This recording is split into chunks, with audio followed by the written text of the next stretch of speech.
noticia con Andrea Bernal.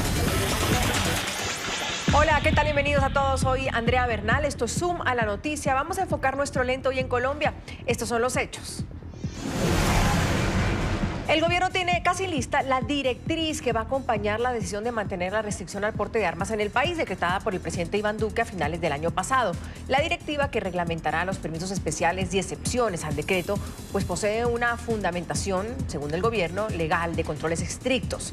El debate se reabre tras episodios recientes como el del cantante Fabio Legarda, que murió tras ser alcanzado por una bala perdida en la ciudad de Medellín, y el de una joven de 15 años que falleció al quedar en medio de una balacera. La directiva que acompaña la decisión de mantener la restricción, la suspensión y solamente en circunstancias excepcionalísimas, un permiso especial a lo que tiene que ver con el porte de armas en el país. Hay un debate, por supuesto. ¿Es viable otorgar permisos especiales o, como dice el presidente, excepcionalísimas a las armas? ¿O por el contrario, se debería realmente restringir sin ningún tipo de excepción el porte de armas en Colombia? ¿Serán excepcionalísimos estos permisos, como lo asegura el presidente Duque? Y esta nueva directriz es una flexibilización a esta norma, como afirman algunos detractores, o por el contrario, es como dice el gobierno, lo que se está haciendo es rebusteciendo el sistema de seguridad y no se le va a dar armas a cualquiera. Este es el debate hoy en Colombia. Bienvenidos. El ministro de Defensa de Colombia, Guillermo Botero, aseguró que está lista la directriz sobre el porte de armas en Colombia, con excepciones. El gobierno asignará funciones a los comandos de las fuerzas militares para realizar los procedimientos y controles para dar cumplimiento a esta disposición. Aquellos que lo soliciten, pues no deberán tener antecedentes judiciales y deben justificar su uso. Desde la comandancia prácticamente hasta la brigada que tiene el Servicio de Control Comercio de Armas van a tener un papel definitivo y van a hacer una vigilancia completa sobre la expedición de estos permisos especiales. Hace parte de los reglamentos para los permisos que otorgará el Ministerio de Defensa a aquellos que soliciten el porte de armas en el país, directriz que se emitirá con visto presidencial en las próximas horas. Se integrarán unos comités compuestos por 5 personas en cada brigada que tenga servicio control de armas. Juan Camilo Collazos, abogado experto en legislación de armas, defiende el uso legal sin excepciones. Lo que sí debe hacerse es permitírsele a ciertos civiles que cumplan ciertos requisitos el portar sus armas de fuego, como desde el año 93 con el decreto 2535 se viene permitiendo. Para Jorge Ávila, experto en temas de seguridad, esta directriz es un retroceso como ciudadanía. Lo que pone en evidencia es que las instituciones del Estado no funcionan y que han fracasado en su deber y obligación constitucional de proteger a los ciudadanos. Y también durante el fin de semana el presidente Iván Duque defendió la directriz que prepara su gobierno frente al tema. Aseguró que solamente en circunstancias excepcionales se darán estos permisos especiales para portar armas en el país. Ahí queda claro en esa directiva que esa es una circunstancia excepcionalísima y que va a tener los más altos estándares, que ya no vamos a tener esa discrecionalidad que en muchos casos se prestó para corrupción, que tendremos unos comités de seguimiento, que se revisarán todos los antecedentes penales, que tendrá que haber una restricción muy clara en todo el material probatorio, pero nosotros nos reafirmamos en que el monopolio de las armas en nuestro país recae sobre el Estado para proteger la vida, la honra y los bienes de todos los colombianos en el territorio nacional. Y es por eso que hoy preguntamos si se debería restringir sin excepciones el porte de armas en Colombia. ¿Qué piensa usted? El hashtag de hoy es Zoom Colombia y los invitamos a participar en nuestra cuenta @NTN24Zoom. Entramos a debatir el tema. Está con nosotros Viviana Manrique, que es ex viceministra del Interior, ex directora del Observatorio de Armas Pequeñas y Ligeras de la Universidad del Rosario. Viviana, un gusto tenerla. Bienvenida. Muchas gracias. Está con nosotros también Jorge Rojas, gracias, precandidato de Colombia Humana a la Alcaldía de Bogotá, ex secretario de Integración Social de la Alcaldía de Bogotá. Jorge, un gusto tenerlo. Bienvenido. Muchas gracias, Andrea. Buenas tardes. Bueno, entonces, este decreto que lo tenemos aquí salió el 24 de diciembre, pero faltaba, digamos, expedir esos lineamientos o esas directrices que todavía lo está esperando el país y dicen que van a salir en unas horas. Viviana, su posición, porque algunos detractores dicen, no, esto está, el presidente y el gobierno lo que están haciendo es flexibilizando el porte de armas. ¿Usted qué opina? Bienvenida.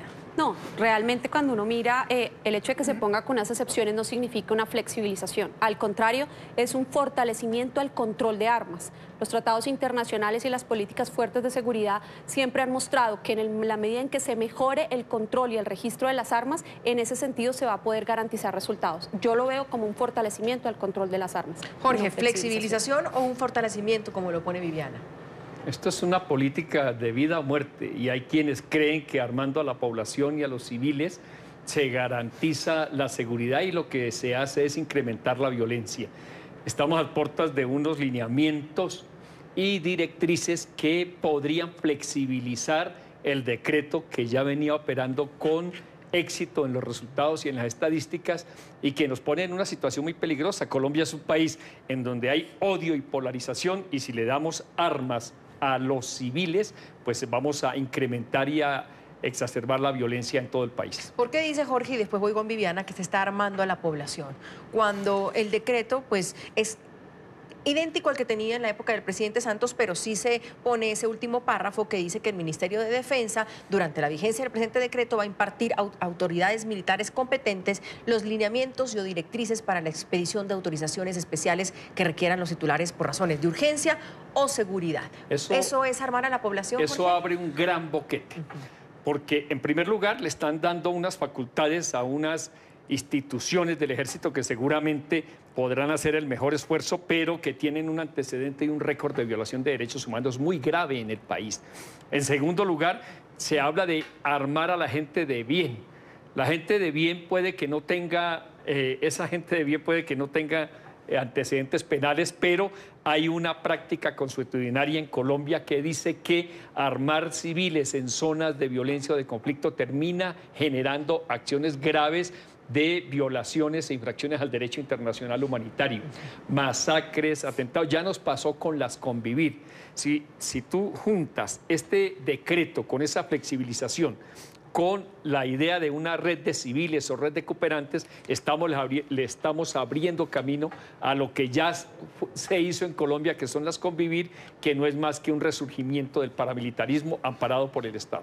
Viviana, contrario a lo que piensa Jorge, ¿usted piensa que se está armando a la población, que se está abriendo puertas que antes no había o no existía? No, de ninguna manera. Por eso es muy claro que son excepciones y en casos específicamente de seguridad o de emergencia. Esos son los casos específicos y que adicional a ello el Estado en este momento está asumiendo la responsabilidad de ese control de esas armas. No es un funcionario el que al azar va a otorgar el permiso, va a ser un comité interinstitucional que va a responder por esa arma a la que se le va a dar el permiso excepcional y la que va a circular. Eso lo que va a facilitar es que cualquier acción violenta que se realice con ese tipo de arma que tiene ese permiso va a poder ser encontrada porque va a ser debidamente registrada y garantizada. Yo acá lo que veo es una forma de que el Estado asuma su responsabilidad en el control de las armas. Ya no, pero eso fue lo que nos dijeron cuando se crearon las Convivir en 2002. Y cuando se ha dado la idea de armar civiles bajo control de las autoridades, lo que termina eso es en arbitrariedades contra la población. Además, Colombia es un país muy violento. Cada día en Colombia matan 34 personas. En Bogotá cada día matan 3 personas. Y ¿sabes algo que a mí me preocupa? La mayoría de las víctimas y de los victimarios son personas entre 14 y 24 años. Es decir, estamos creando una política de muerte que afecta especialmente a los jóvenes y eso es lo que tenemos que superar, porque por la vía de armar a los civiles y a los ciudadanos, lo que estamos es ampliando el marco de la violencia. Viviana. Es que es equivocado decir estamos armando a los civiles, por eso es un caso excepcional. Serán los casos, no es a todos los civiles y la excepción a la regla, no, es la excepción y solamente en esos casos en que se cumplan en las que se hará. Segundo, ¿cómo se van a solucionar todos esos casos que se presentan hoy que no se pueden resolver por la justicia? Si se hace un debido control y registro de la trazabilidad del arma, que es uno de los errores que se ha mantenido y que en esta reglamentación va a salir, poder encontrar esa bala perdida que atacó a este cantante Legarda, se va a poder saber quién disparó esa arma, si se hace este control adecuado. Entonces también vamos a tener un aporte a la justicia muy importante que no se ha tenido por fallas en el control, en el registro y la trazabilidad de las armas. Tengo mucho miedo a la excepcionabilidad de la que habla el presidente. ¿Por qué, Jorge? Por la tradición. Colombia viene de ejemplos lamentables y dramáticos de armar ciudadanos. Siempre se empieza con la buena fe que plantea Viviane, y yo estoy de acuerdo con ella. La buena fe es, vamos a hacer trazabilidad, vamos a hacer control sobre las armas, pero en la medida en que se va ampliando la flexibilidad, en la medida en que hay unos comités de seguimiento, que tenemos que ver cómo se integran, y cada vez más presión. Los ganaderos del Cesar dicen, denos armas que nos van a matar. ¿Dónde está la institucionalidad, la legitimidad del Estado? Lo que estamos es contribuyendo a ceder el monopolio de las armas en civiles, y eso es peligroso para cualquier democracia del mundo. Hay otra visión, Viviana. También tenemos a Rafael Nieto Loaiza, ex viceministro de Justicia, analista político que nos acompaña. Rafael, bienvenido. Gracias por acompañarnos. Aquí ya tenemos dos posiciones. Frente a una que dice esto es flexibilizar y frente a otra que esto es el fortalecimiento del control. Pero sé que usted maneja otra. ¿Qué piensa del decreto del presidente Iván Duque frente al porte de armas en Colombia? Bienvenido. Andrea, Viviana, Jorge, a todos los televidentes, mucho gusto.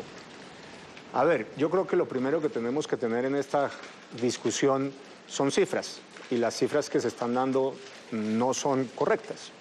Por ejemplo, Jorge habla de que las Convivir nacen en el 2002, las Convivir las crea el presidente Gaviria a principios de los 90.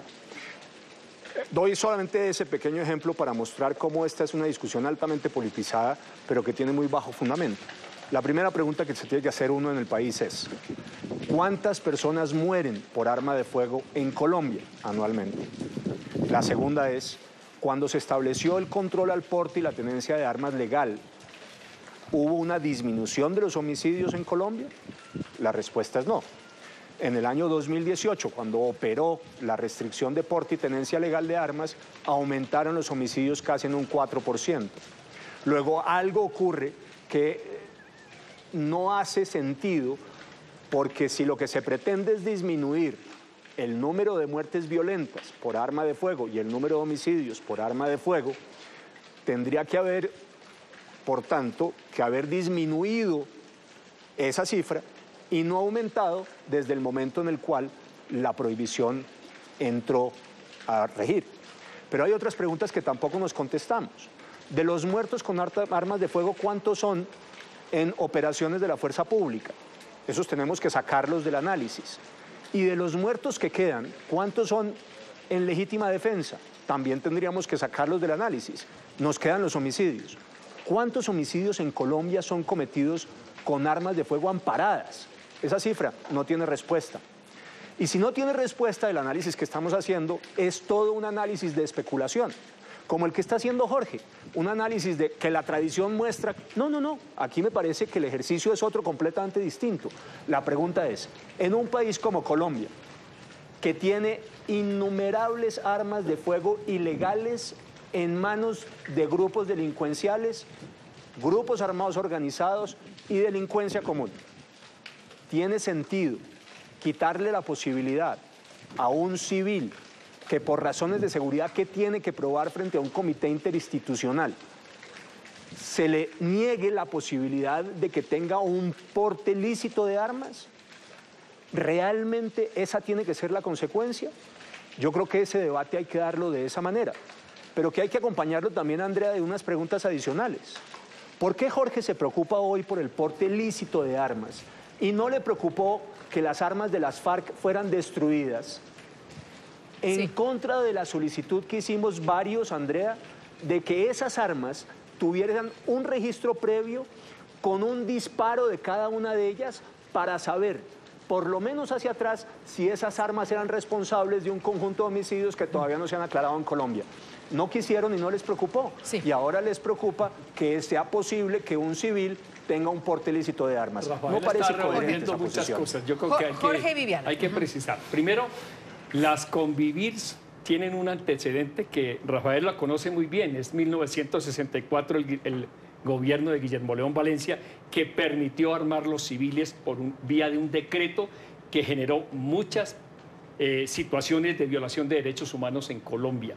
y las convivir, estimado Rafael, sí fueron potenciadas por una política de seguridad democrática que hoy tiene que responderle a la humanidad por falsos positivos, por agresiones contra civiles, por graves violaciones de los derechos humanos que están en la justicia con militares condenados.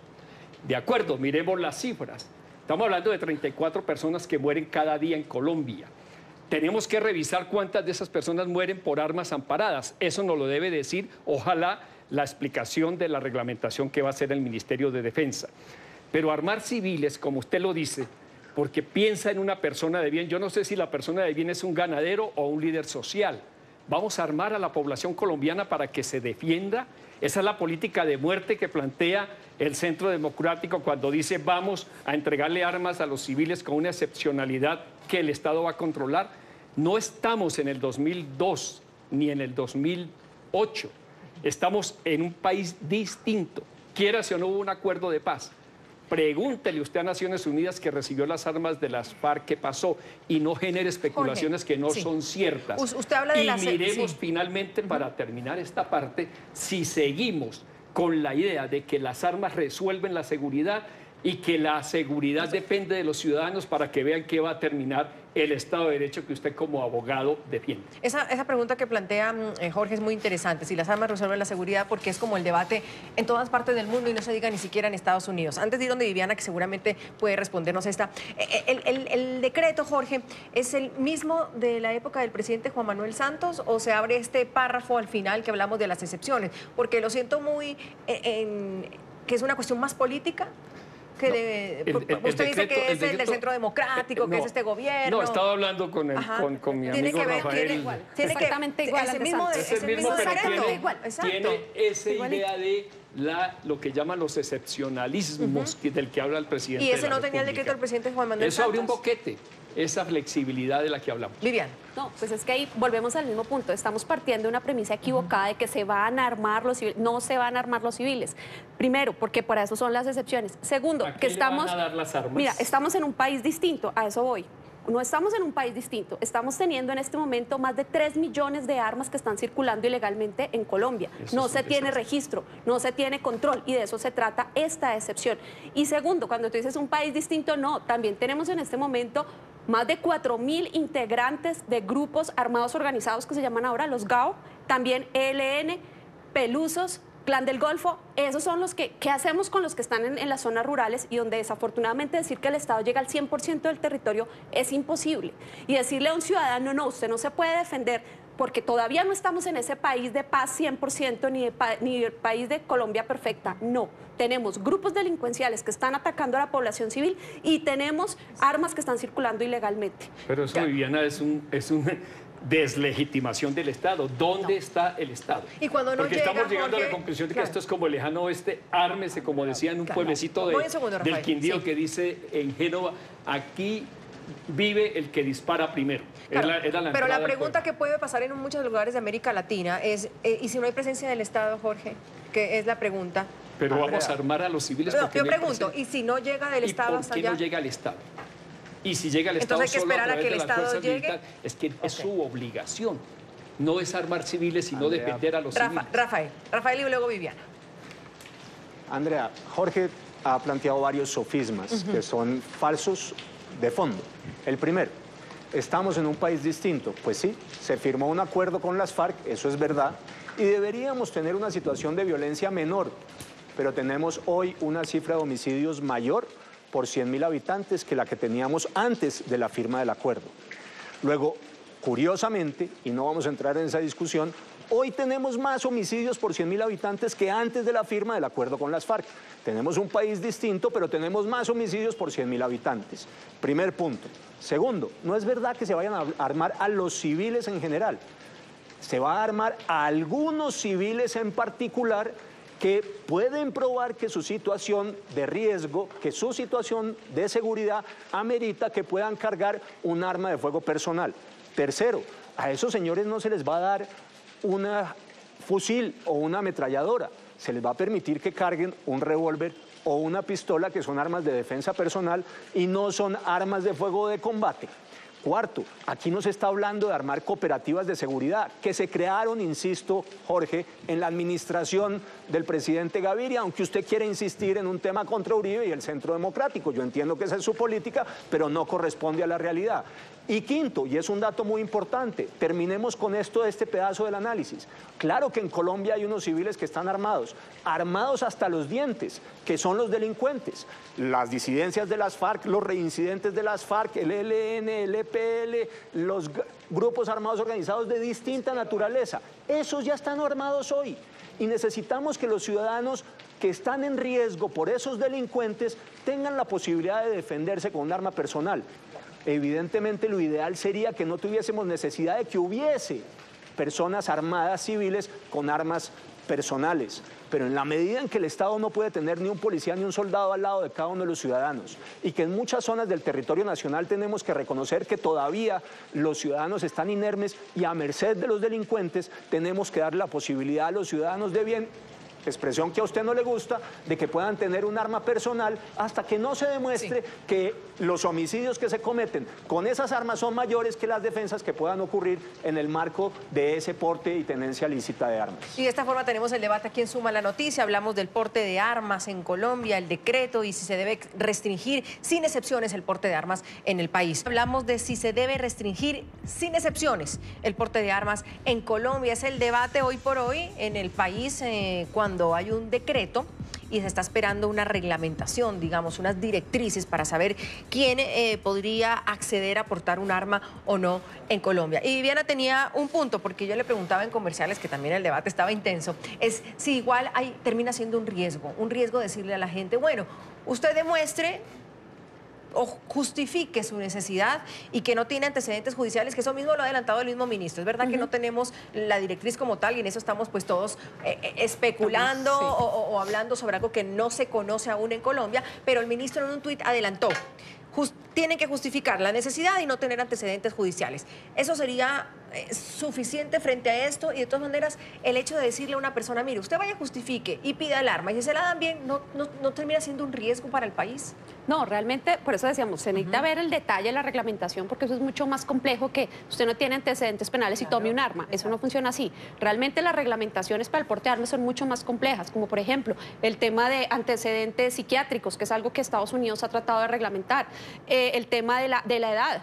Uno cree que es absurdo, pero no, hay muchos que la idea es que los menores de edad no tengan alcance para este tipo de armas. En el caso colombiano hay que cruzarlo con las listas de los que vienen de grupos guerrilleros, de los que vienen de bandas criminales, de grupos insurgentes. Eso también hay que tenerlo en cuenta en un país de conflicto como el nuestro. Entonces se trata de mirar muchos contextos, que no es solamente usted no tiene antecedentes penales, tome el arma, no, eso tiene una cosa mucho más clara. Y adicional a eso, que sea un comité interinstitucional. Vuelvo y digo como al principio, no es una persona que le cayó bien al que hizo la solicitud y le entregó el permiso, no. Entonces un comité que tiene que evaluar y que responderá en un futuro por haber dado ese permiso, que es donde yo digo que en este momento se está asumiendo la responsabilidad del Estado sobre la trazabilidad de ese permiso que se está entregando a esa arma.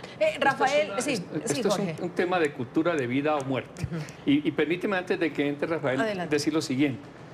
En el 2016 17, que fue el primer año de implementación del acuerdo, pero más allá del acuerdo que no resuelve todo, teníamos 12.066 homicidios. En el 2018 llegamos casi a 2.500, 2.460 más o menos. Es decir, que hubo un año en que se disminuyó la tasa y el número de homicidios y otro año en que se incrementó por otras razones que tenemos que revisar. Entonces sí hay unos argumentos en estadísticas que debemos revisar. Pero lo que me extraña de Rafael, que es un abogado que yo conocí defendiendo derechos humanos, es hablando de armar a personas que en los territorios tienen riesgos. Yo pregunto, si arman un ganadero, porque es una persona que no tiene antecedentes, y va un líder social a pedir también arma porque ese ganadero lo amenaza, ¿en qué vamos a terminar? Estamos creando una situación de violencia que puede ser descontrolada. Ojalá me equivoque, ojalá la visión de Estado de Derecho que tiene la doctora Viviana se imponga y aquí haya controles, disminuya la violencia y este sea una panacea. Yo tengo todos los temores y Rafael sabe, porque hemos estado en el Sistema Interamericano de Derechos Humanos, el récord que tiene Colombia como Estado, independientemente de quién es el presidente, en violación de derechos humanos. Rafael, adelante. Lo primero que hay que decirle a Jorge es que la violación de derechos humanos no proviene fundamentalmente de civiles. La violación de los derechos humanos proviene aquí, y voy a usar una expresión extensiva en materia de derechos humanos, sabe bien Jorge a lo que me refiero, de grupos armados organizados y de agentes del Estado, no de los civiles. No olviden los falsos son positivos aquí, también. No olviden los militares involucrados en esos hechos acabo que de usted decir conoce que muy agentes bien. del Estado, Jorge, usted tiene la costumbre de interrumpir y no terminar, y además no yo. Yo hablé de grupos armados organizados y de agentes del Estado. No lo yo, puede revisar después la grabación. Así que ahí caen los falsos positivos de los que usted habla. Pero el punto que quiero resaltar aquí es que el grueso de las violaciones de derechos humanos en Colombia no viene de civiles. Viene o de agentes del Estado o de grupos armados organizados. Primera reflexión. Segunda reflexión. La ley 2593 dice claramente cómo debe hacer, 2535 del 93 dice claramente que debe haber una evaluación psicofísica que incluye, entre otras cosas, una evaluación de perfil psicológico, valoración visual, auditiva y motriz. Luego no es simplemente que le van a entregar a una persona que la solicite y que prueba el riesgo el arma, es que además se le tiene que hacer una valoración psicológica y de los otros aspectos que yo estoy señalando. Pero al final yo quiero hacer una reflexión que me parece importante. Jorge, no tengo la menor duda, tiene escoltas, porque su situación de seguridad lo amerita. Pero hay muchos colombianos que tienen una situación de seguridad y no pueden acceder a unos escoltas. ¿Qué le vamos a decir a esos ciudadanos? Que no pueden tener un arma personal para defenderse y que tiene que quedar en manos de los grupos armados organizados que andan pululando en el territorio nacional a pesar del pacto con las FARC celebrado por Santos. Y a esos les tenemos que decir que no se pueden defender, que tienen que quedar sujetos a la extorsión o a la violación de sus derechos por parte de los criminales, hasta que no quede evidentemente probado que la restricción del porte de armas lícito en ciudadanos de bien que tienen que pasar por esta evaluación que he señalado realmente contribuye a la disminución de los homicidios con arma de fuego legal. Me parece que uno no puede tomar la decisión arbitraria de dejar sin defensa a esos ciudadanos de bien. Claro, pero ahí va una pregunta. ¿A cuántos civiles de bien tenemos que darles armas para lograr ese loable objetivo que dice Rafael? Rafael, si quiere contestar y luego voy yo. No podemos dar una cifra, no tengo idea. No sé cuántos ciudadanos en Colombia acudan finalmente a las instancias estatales pertinentes a probar que tienen un riesgo de seguridad, primero, y después pasen los exámenes, segundo, y tercero, además, que quede probado que no tienen antecedentes judiciales. Solamente en esas condiciones sabremos cuántas armas más se van a amparar y vamos a permitir porte y tenencia, Jorge. Antes no lo sabemos, pero lo que sí sabemos es que en Colombia, mal contados, debe haber alrededor de 8.000 ciudadanos que hacen parte de grupos armados organizados, disidencias y reincidencias de las FARC, ELN y EPL, y esos sí están armados hasta los dientes. Y a esos ciudadanos no les estamos diciendo absolutamente nada. Y cuando hubo el momento para poder verificar la trazabilidad de las armas que usaron parte de esos ciudadanos, hoy senadores y representantes a la Cámara, en ese momento, ustedes que estaban preocupados por los temas de derechos humanos no dijeron ni mu sobre la posibilidad de que no pudiéramos identificar si esas armas se habían usado para cometer crímenes previamente. Y no era para nada distinto de saber quién era el responsable. Sí. Y ahí sí quedaron todos en silencio. Ahora, tener este debate en Colombia, y voy con Viviana frente a esto, no nos hace como retroceder en el debate que se está haciendo más bien en el mundo, Viviana, de ponerle una reglamentación mucho más fuerte, y la de Estados Unidos en años, cuando ha habido estas masacres en las escuelas, en las universidades, frente a que los civiles o a la gente que está pues en un mal estado de salud o que no debe portar cierta tipo de arma, porque a eso tampoco hemos entrado, ¿no? ¿De qué tipo de armas estamos hablando? Porque también eso cambia y varía, pero no nos echa para atrás a Colombia en estar debatiendo si el ciudadano debe armarse o no, cuando las grandes potencias más bien adelante en que se restrinja el uso de armas, Viviana. Es que hablar de retroceso es equivocado, porque es que las normas surgen a partir de las realidades sociales. Entonces, si el país retrocede, pues las normas son adecuadas a la realidad del país. Y la realidad del país es que después de la firma del proceso de paz, tenemos bandas criminales, tenemos ELN, tenemos Clan del Golfo, tenemos Pelusos, etcétera, etcétera, y todos los grupos armados organizados. Esa es una realidad. Llega un nuevo gobierno y dice, bueno, frente a esta realidad yo tengo que responder a una normatividad. La semana pasada surge el caso del cantante Legarda, que es un caso que le pasa a muchos ciudadanos a diario, sino que como no son personas famosas, entonces no se les da visibilidad y por eso estamos hoy en el debate, porque esta es una realidad de todos los días, no solamente de los cantantes famosos. Entonces, decir que estamos retrocediendo, no, las normas responden a las realidades y por eso pasa, en Estados Unidos vuelven y replantean el debate el día que hay una masacre en una escuela o en un centro comercial. En Colombia está pasando lo mismo, hay una realidad de inseguridad, hay una realidad de armas ilegales. El debate va en vía contraria, porque en Estados Unidos se abre el debate para prohibir el porte de armas. Y en cambio aquí en Colombia estamos abriendo el debate para permitir, para que algunos puedan armarse. La palabra retroceso no es adecuada. Es decir, que la normatividad está respondiendo a una realidad. Claro, en entonces, el caso colombiano, entonces la palabra no es proceso, la palabra no es retroceso. La palabra es que mientras en un país del primer mundo se debate las realidades son entonces aquí en el tercero estamos hablando de no, armémonos. Esto no es de primer mundo y de segundo mundo. Las armas existen en países desarrollados o en países subdesarrollados o en potencias medias. Esta es una realidad del conflicto colombiano y lo que tenemos de las armas circulando y mercados ilegales es producto de nuestra realidad y la realidad norteamericana será el resultado de su realidad y las normas tienen que ser adecuadas a esa realidad. Entonces esta norma surge a la realidad que tenemos en este momento en el país. Rafael me pide la palabra. Rafael.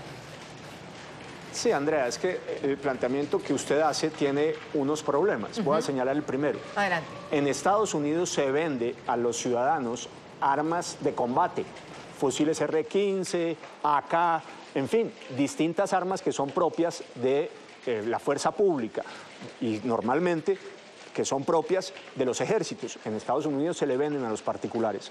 En Colombia no se va a vender ese tipo de armas, estamos hablando de revólveres y de pistolas. Primer punto. Segundo, en Estados Unidos no hay grupos armados organizados como los que yo he señalado, que además están probados, tienen más de 8.000 hombres y hacen presencia en el grueso del territorio nacional. Tercero, en los Estados Unidos la fuerza pública es mucho más eficaz en la protección del ciudadano de lo que ocurre en Colombia. Pero cuarto, y no deja de ser muy importante, el problema al final no es el porte y la tenencia de armas, sino la cultura ciudadana. Si usted se da cuenta, en Suiza los ciudadanos civiles tienen, la inmensa mayoría de ellos, armas. Y casi todos tienen fusiles en su casa. Y la tasa de homicidios es prácticamente inexistente. Luego aquí lo que tenemos que hacer es una pregunta distinta. La pregunta es, frente a la situación de seguridad que vivimos y reconociendo que tenemos un número sustantivo de personas armadas hasta los dientes que delinquen sistemáticamente y a las que no les importa causarle daño a los civiles. En esas circunstancias y esas condiciones, ¿tenemos que negarle a los civiles la posibilidad de que porten una pistola o un revólver para defenderse? Esa es la pregunta, porque hay que negarles esa posibilidad cuando se vive también una situación, entiendo el punto de Viviana y también de Rafael, de inseguridad de un país que tiene una realidad distinta a la que estamos hablando de Estados Unidos o la misma Suecia, la que comentaba Rafael. Por los mismos, entonces se les dice, cuídese cómo. Por los mismos registros que tiene Colombia de violencia en general, y entendemos que emergen nuevas violencias en el marco del tráfico de drogas y la internacionalización de los carteles de la droga. De acuerdo. En medio de esa crisis que vive la legitimidad del Estado en muchos territorios, armar los civiles es ponerle gasolina al fuego. Y me parece que habría la intencionalidad no solo de privatizar la seguridad, dejarle a los civiles que se defiendan en vez de fortalecer el Estado, que entre otras cosas hay un incremento importante del presupuesto militar en el plan, en el proyecto de presupuesto, en la ley de presupuesto.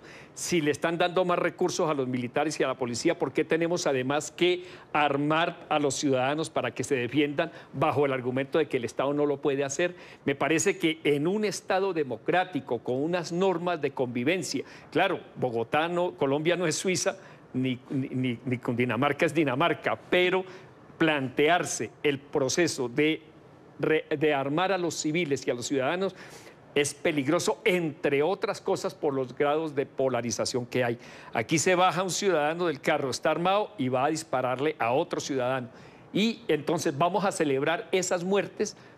Ojalá yo esté equivocado. Como se lo dije a Viviana, ojalá ustedes tengan razón y este Estado de Derecho, que no tiene dificultades, pueda controlar y podamos disminuir homicidios, porque aquí lo que se juega es la vida. No es un problema ideológico, no es un problema ni siquiera de partidos políticos. Aquí se está con la vida o se está con la muerte. Se está por el Estado de Derecho y su legitimidad, o armamos ciudadanos y civiles para que se maten entre ellos o se defiendan como puedan. Viviana, hay como hablar, y usted puede complementar lo que dice Jorge de todas maneras, pero tengo una pregunta que me nace ahí. Hay como mirar con cada país con su realidad, sin duda alguna, si los ciudadanos tienen ese acceso a armas, o como dice Rafael, si se les abre la puerta a que ciudadanos que no se pueden defender o que están en unos lugares muy alejados y donde el Estado no llega y tienen que defenderse, no sé, la criminalidad baja, es real que si uno tiene un arma, los índices de asesinatos bajan.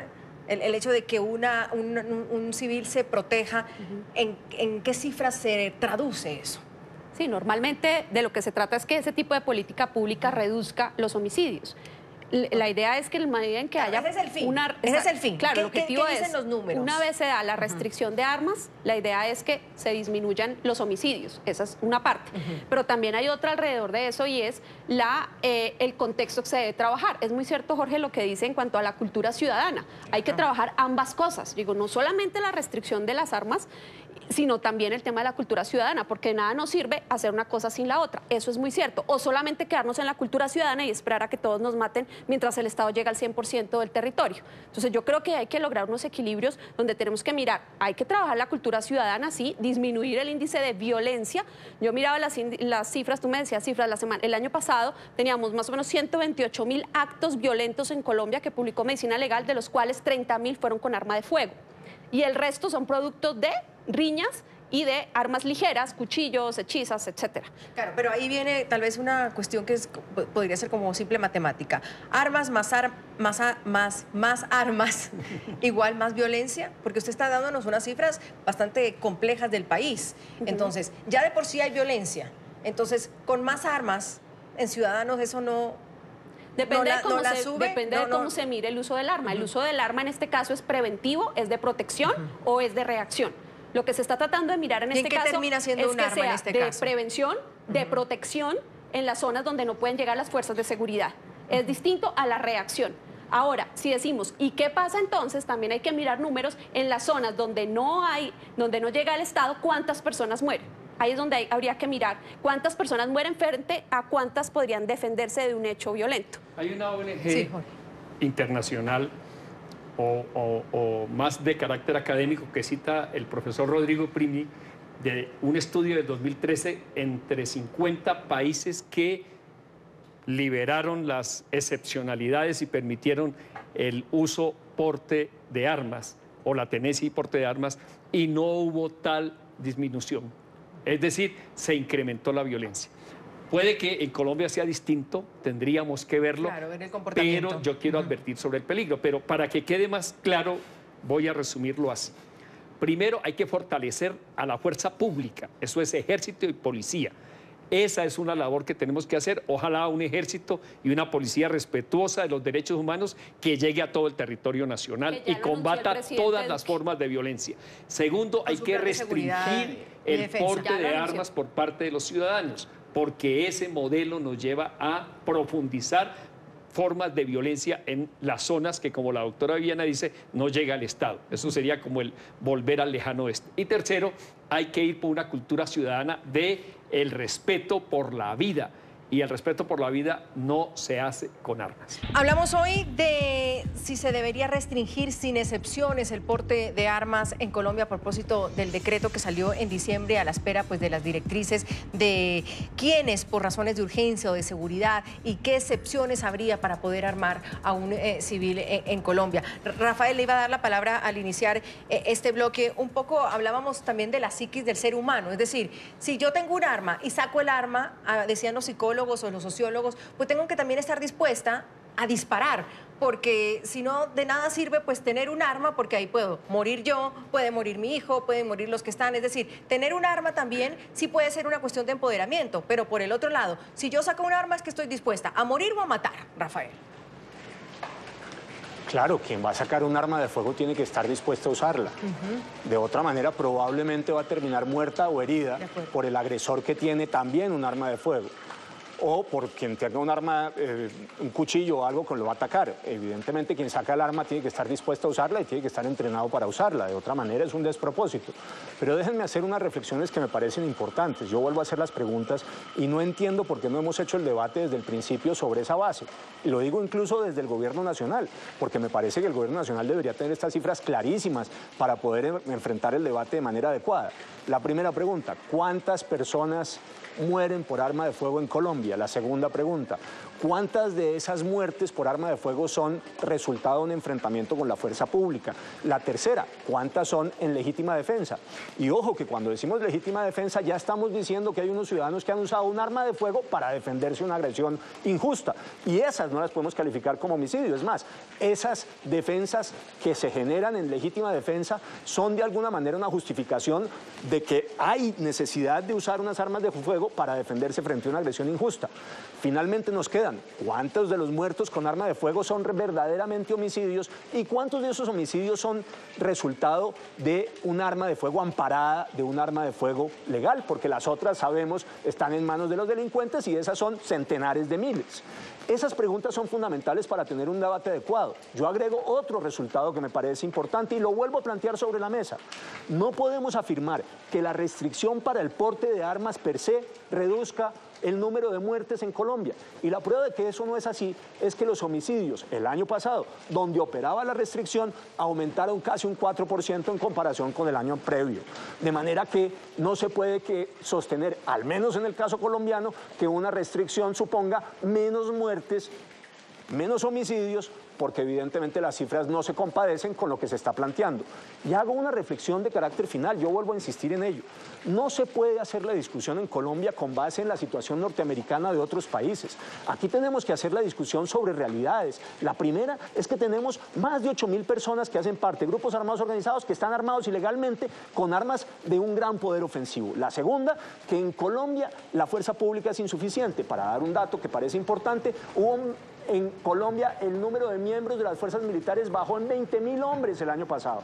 20.000 hombres en comparación con lo que había previamente. O sea, tenemos hoy menos miembros de fuerza pública que lo que había antes. Y la tercera, que es una realidad, el número de homicidios con arma de fuego en Colombia es altísimo.